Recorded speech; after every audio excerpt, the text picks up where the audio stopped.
Eh bien bonjour à toutes et à tous, c'est Kikou522 et on se retrouve aujourd'hui pour une vidéo tuto à nouveau, comment calculer sa moyenne générale. Alors j'ai vu que beaucoup de personnes se posent la question en ce moment, donc je vais faire une vidéo relativement simple et concise pour vous expliquer comment calculer votre moyenne générale si vous voulez vous entraîner à le faire parce que le site ou la plateforme sur laquelle les notes sont inscrites ne le fait pas, ou simplement si vous souhaitez vous entraîner à la calculer. Alors j'ai pris des fausses moyennes selon les matières, ça ne correspond absolument pas aux moyennes de quelqu'un, peut-être que ça correspondra par hasard aux vôtres. En tout cas j'ai choisi plusieurs matières, le français, l'histoire-géographie, les mathématiques, la physique-chimie, le PS, l'enseignement scientifique, la LV1 et la LV2.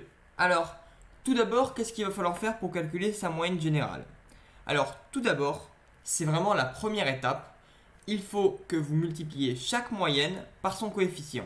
Alors si vous êtes au collège, il est possible que chaque matière ait le même coefficient, ou en seconde. Mais en général, dans les classes à examen, comme la première et la terminale, où on passe le baccalauréat, les matières n'ont pas toutes le même coefficient. C'est réparti en fonction de vos spécialités, et pour le tronc commun, en fonction du coefficient que l'on souhaite accorder à chaque matière pour le bac. Donc dans le cas que je vous présente, le français a un coef 10, l'histoire-géographie a un coef 6, et vous pouvez lire les coefficients que j'ai abréviés avec coef pour chaque matière, le PS correspondant à l'éducation physique et sportive. Alors, on va faire la première étape et on se retrouve juste après. On va multiplier la moyenne de chaque matière par son coefficient. Bien, donc on se retrouve pour la formule de la moyenne générale et ensuite l'application numérique avec les valeurs que l'on a vues précédemment. La moyenne générale équivaut à la somme des produits de chaque moyenne avec le coefficient de la matière en question, divisé par la somme des coefficients. Alors, je vous conseille de mettre des parenthèses de part et d'autre de chaque somme. Ensuite, l'application numérique. Donc, au numérateur, la somme, c'est simplement la somme des produits que l'on a vus précédemment. Et au dénominateur, on fait simplement la somme des coefficients de chaque matière. Ce qui nous donne 990,3 divisé par 66. Et ce qui nous donne en moyenne générale 15,004. Comme ce qu'on arrondit au centième, ça nous fait tout simplement 15,00 si vous voulez faire attention aux chiffres significatifs, mais au niveau de la valeur, ça n'a pas grande importance.